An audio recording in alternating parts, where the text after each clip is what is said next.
நான் நடித்து இயக்குன படையாண்ட மாவீரா ஓடிடி தளத்தில், அமேசான் பிரைமில் ரெண்டல் அந்த தளத்தில் வந்திருக்கு.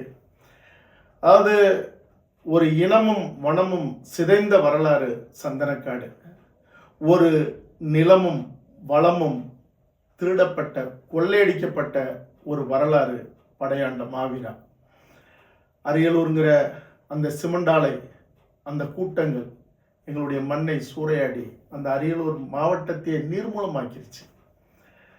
கடலூர் மாவட்டம் நெய்வேலியில் அந்த நிலக்கரி யமன் அந்த கடலூர் மாவட்டத்தையே இன்னைக்கு ஏறக்குறைய அது பாலைவனத்துக்கு சமமான ஒரு மண். சுற்றி இருக்கிற 6-7 மாவட்டங்கள் நிலத்தடி நீர் போயிடுச்சு.